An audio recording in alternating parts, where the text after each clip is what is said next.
Hello students, I Mrs. Neelam Tomar is going to explain you about the indefinite numeral determiners. Indefinite numeral determiners. Numeral means जो कि जैसे आप counting जिसमें कर सकते हैं तो वो न्यूमरल्स हो जाते हैं, लेकिन इनडेफिनेट है, डेफिनेट नंबर नहीं है।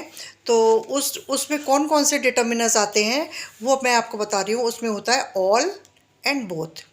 बोथ में क्या होगा, बोथ को तो आप काउंट कर सकते हो, बोथ मतलब दो। ऑल मीन्स ऑल आपका काउंटेबल भी हो सकता है, अनकाउंटेबल भी हो सकता है। तो all is use for countable as well as uncountable. अब काउंटेबल कौन कौन से होते हैं, जैसे 1 2 3 4 5 6 है ना, मेरे फ्रेंड्स हैं इतने मैंने गिन लिए।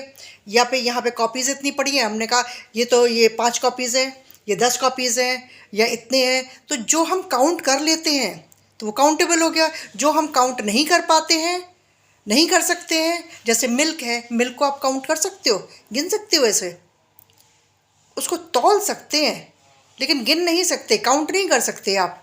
क्लियर। मिल्क की अगर कोई का पैकेट है ना, जैसे अमूल के पैकेट आते हैं, वो पैकेट्स आप काउंट कर सकते हो लेकिन मिल्क को नहीं कर सकते हो। शुगर है, शुगर को आप काउंट नहीं कर सकते, उसके दाने काउंट नहीं कर सकते हो, उसको तौल सकते हो।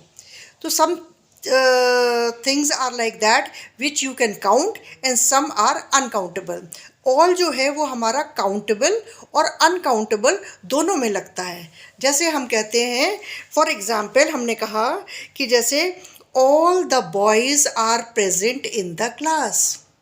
सारे बच्चे आज, मतलब बच्चे मीन बॉयज़, सारे बॉयज़ आज क्लास में प्रेजेंट थे। तो आपको मालूम है क्लास के अंदर कितने बॉयज़ होंगे, 40 होंगे, 50 होंगे, 20 होंगे या 30 होंगे।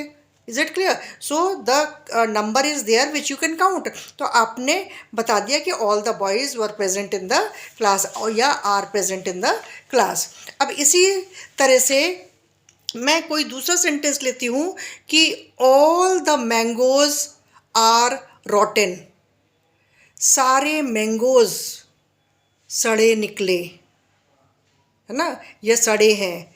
All the mangoes are rotten. तो हम यहाँ पे क्या यूज़ किया हमने, ऑल।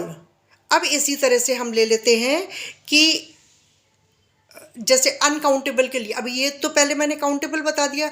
अब अनकाउंटेबल जैसे मैं कहती हूँ कि ऑल द मिल्क टर्न्ड सोर। ऑल द मिल्क टर्न्ड सोर, यानी कि पूरा दूध जो है वो खट्टा हो गया, यानी कि फट गया, है ना, खट्टा हो गया। तो सारा मिल्क मीन्स ऑल। क्लियर। तो इस तरह से हम ऑल लगाते हैं। दूसरा हमारा वर्ड है बोथ।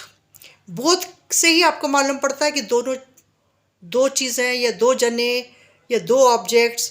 तो जब भी किसी दो चीज़ों के लिए, दो ऑब्जेक्ट्स के लिए, दो ह्यूमन बींग्स के लिए, किसी भी दो चीज़ों के लिए आप वर्ड यूज़ कर रहे हो, नाउन्स के लिए हैं, तो आप क्या करोगे, वहाँ पर बोथ लगाओगे। जैसे हमने कहा both of my friends are singers. Both of my friends are singers, यानी कि मेरी दोनों फ्रेंड्स सिंगर्स हैं। क्लियर। तो बोथ जो लगता है वो दो दो जनों के लिए या दो चीज़ों के लिए लगता है, और ऑल जो है वो सब के लिए लगता है, चाहे वो काउंटेबल हो चाहे वो अनकाउंटेबल हो। I hope you have understood. Thank you.